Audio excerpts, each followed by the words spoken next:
Assalamualaikum warahmatullahi wabarakatuh. Halo teman-teman semua.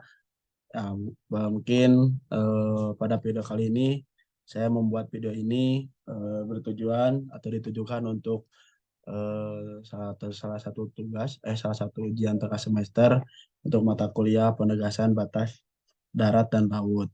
Di mana video kali ini itu menyangkut permasalahan-permasalahan atau sengketa-sengketa tentang batas laut gitu ya. Nah, mungkin pada sebelum itu eh, video yang saya buat ini itu tentang penyelesaian sengketa gugatan Filipina terhadap Cina mengenai Laut Cina Selatan melalui Permanent Court of Arbitration. Nah, ini sebelumnya mungkin teman-teman belum kenal ya. Kenalkan nama saya di slide selanjutnya.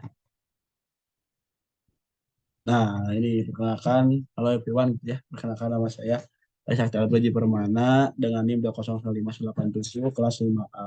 Saya dari program studi Sains Informasi Geografi Universitas Pendidikan Indonesia, Fakultas Ilmu Pengetahuan Pendidikan Sosial. Ya, kita langsung saja ke materi yang akan saya sampaikan gitu ya teman-teman semua.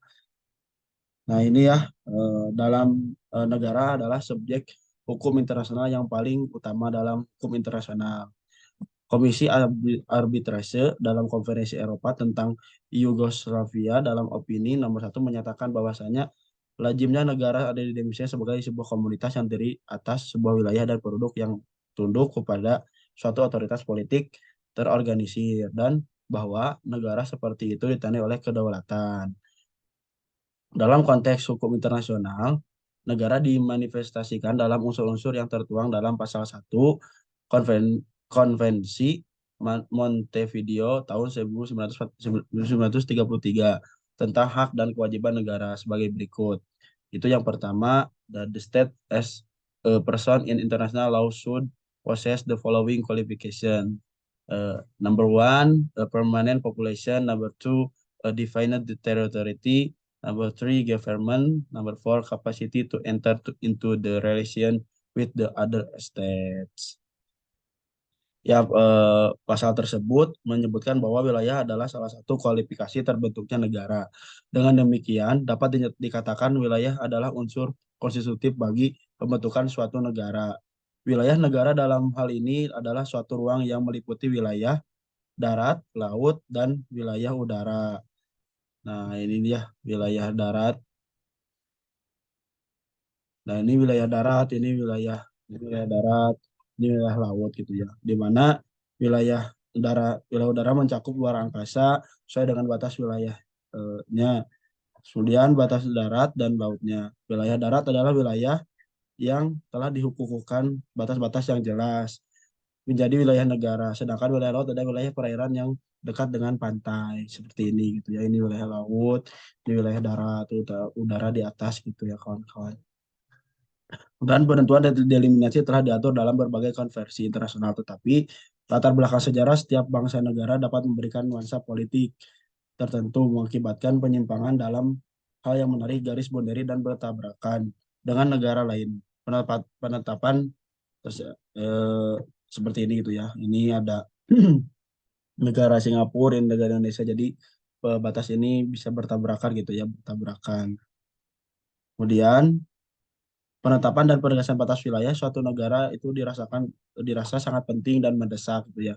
Kenapa? Hal tersebut didasarkan fakta semakin pesatnya pertumbuhan dan perkembangan pembangunan yang memerlukan ruang baru bagi kegiatan tersebut. Apabila hal tersebut tidak diantisipasi, bukan tidak mungkin, maka akan muncul sebuah perdebatan ataupun sengketa yang mana hasilnya itu akan saling mengklaim terhadap wilayah satu negara oleh negara lain. Di sini ada Malaysia, juga ada Singapura, ada Indonesia. Ini ada laut pembatasnya, batas wilayah laut gitu ya, di mana ketiga negara ini bisa mengklaim wilayah yang sesuai dengan wilayah dirasa wilayahnya itu sendiri. Ini contohnya juga ada di sini ada Prop A dan Prop B, di mana saling bertabrakan dan Prop B ini bisa mengklaim bahwasanya wilayah ini tuh milik sendiri. Prop A juga bisa mengklaim wilayah yang dekat Prop B itu milik Prop A gitu ya. Itu bisa jadi sengketa gitu. Nah, sengketa-sengketa ini tuh udah berusaha diantisipasi gitu ya permasalahan perbatasan wilayah ini telah diwujudkan dalam suatu konferensi internasional melalui Perserikatan Bangsa-Bangsa, di mana tentang hukum laut yang menghasilkan ini ya UNCLOS atau United Nations Convention on the Law of the Sea atau UNCLOS yang ketiga. Sesuai pasal 308 UNCLOS mulai berlaku 12 bulan setelah tanggal didepositkannya piagam ratifikasi atau aksesi yang ke-60. Konvensi tersebut telah mulai berlaku semenjak tanggal 16 November 1994 dan sampai bulan Juli 2004. Telah diratifikasi oleh 145 negara. Meskipun UNCLOS eh, telah memberikan pengaturan selengkap mungkin mengenai perbatasan wilayah laut dan mengenai pembagian zona maritim, potensi konflik antar negara ini tetap gitu ya tidak bisa dihindari. Dalam kawasan tertentu secara geografis ada dua negara atau lebih yang wilayahnya berdekatan pun memiliki wilayah laut yang saling berdekatan dan saling tumpang tindih. Yang tadi ya bertabrakan itu sehingga antar negara memiliki penafsiran dan klaim yang berbeda atas wilayah tersebut. Dalam perkembangan hukum laut internasional modern, meskipun penyelesaian masalah sengketa perbatasan laut tersebut diserahkan kembali kepada kesepakatan setiap negara, tetapi namun harus sesuai dengan ketentuan dalam UNCLOS atau peraturan-peraturan yang tertera dalam hukum UNCLOS, itu hukum laut ini. Meskipun demikian, mungkin terjadi tidak ditemukan kesepakatan antar negara yang akhirnya dapat menimbulkan konflik yang lebih kompleks dan berlarut-larut. Nah, konflik ini pun sekarang terjadi gitu ya, di mana konflik antara yang terjadi di Laut Cina Selatan gitu ya. Nah, ini mungkin peraturan-peraturan yang dari UNCLOS gitu ya, tentang yang mungkin ada teritorial, ada zon ZEE, ada laut, area laut gitu ya. Sebenarnya katakan tadi bahwasanya Laut Cina Selatan ini sering terjadi konflik gitu ya, karena Cina ini tuh terbentuk sebagai sebuah kepulauan sengketa yang terjadi di lautan itu banyak disebabkan oleh latar belakang historis, baik dari segi penamaan terhadap lautan ini maupun batas batas kepemilikannya. Sengketa kepemilikan kedaulatan teritorial di Laut Cina Selatan sungguhnya merujuk kepada wilayah kawasan laut dan daratan di dua gugusan kepulauan Paracel dan Spratly. Negara-negara kawasan yang terlibat dalam konflik Laut Cina Selatan pada umumnya menggunakan dasar historis dan geografis yang dalam memperebutkan kepemilikan atas kawasan laut dan dua gugusan kepulauan wilayah Laut Cina Selatan. Cina sebagai negara mengklaim hampir seluruh wilayah ini menutup diri ya, dan menolak segala jenis upaya untuk menyelesaikan konflik Laut Cina Selatan ini. Namun, pada kenyataannya, eh, Mahkamah Arbitrase telah memutus sengketa ini melalui gugusan kesepakatan atau yang diajukan oleh Filipina. Dengan kata lain, tidak ada kesepakatan yang dibuat antara kedua negara yang menyelesaikan konflik tersebut, melainkan hanya keinginan sepihak, yaitu dari pihak Filipina. Selain itu, beberapa pihak menilai bahwa mekanisme yang ditempuh oleh Filipina tersebut tidak sesuai dengan mekanisme yang telah diatur oleh UNCLOS atau hukum laut itu. Juga syarat-syaratnya juga bersifat unsur politis gitu ya. Jadi konflik ini belum selesai karena yang ingin menyelesaikan itu hanya dari pihak Filipinanya saja. Dan Cina itu hanya menutup diri, sedangkan Cina tuh mengklaim bahwasanya wilayah tersebut tuh dimiliki oleh Cina gitu. Sehingga Cina ini tidak mau menyelesaikan secara hukum laut dan hanya bersifat politis saja begitu. Nah, mungkin ada beberapa yang akan dibahas sesuai dengan tadi gitu. Yang pertama, ini gugatan Filipina terhadap klaim Cina di Laut Cina Selatan dalam perspektif UNCLOS gitu ya. Kedua pihak Filipina ini dan Cina merupakan negara pihak dalam UNCLOS 1982. Filipina ini meratifikasi UNCLOS pada tanggal 8 Mei 1984, sedangkan Cina meratifikasinya pada tanggal 7 Juni gitu ya. Dengan demikian Filipina maupun Cina terkait pada prosedur penyelesaian sengketa yang terdapat pada bab itu eh, terkait masalah penafsiran dan penerapan konvensi gitu.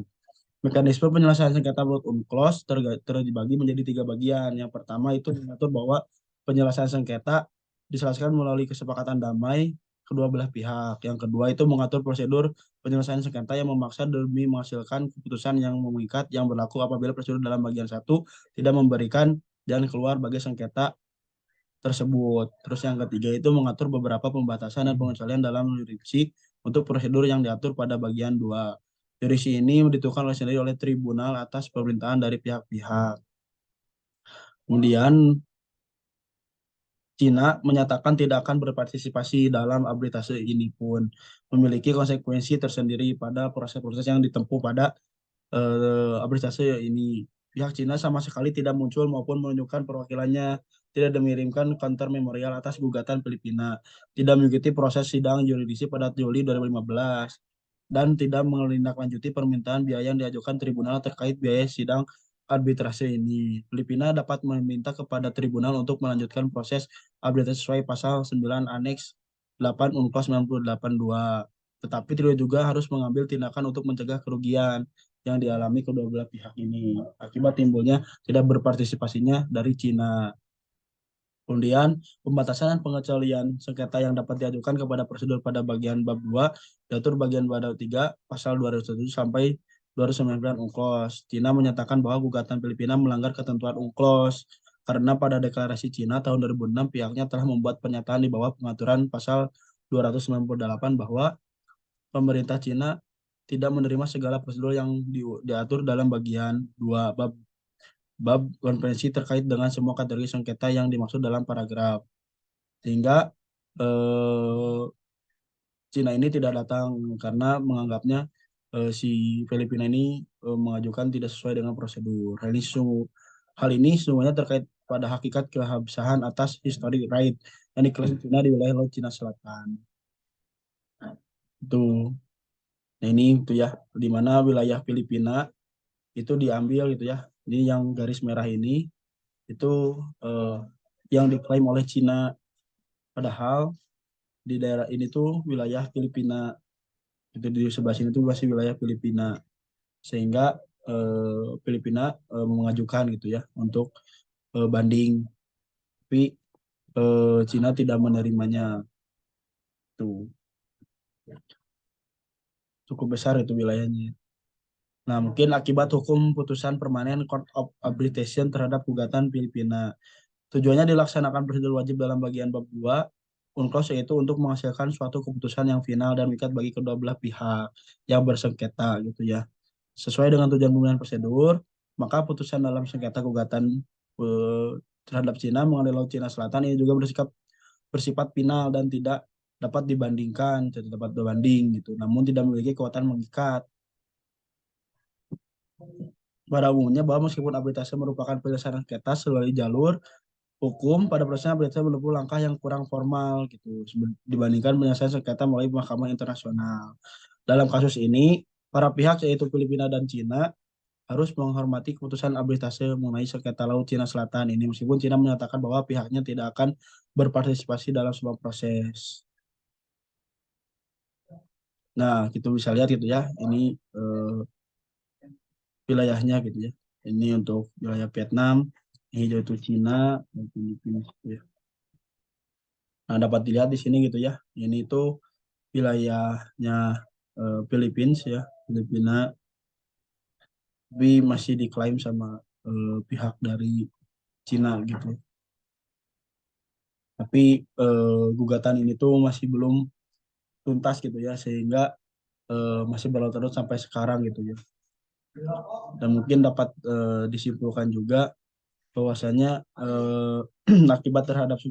akibat terhadap subjek dalam sengketa yaitu pihak Filipina dan Cina meskipun putusan ini tidak mengandung kekuatan memaksa kedua belah pihak harus tetap menghormati putusan yang diharapkan melaksanakan putusan ini menurut itikat baik masing-masing negara ya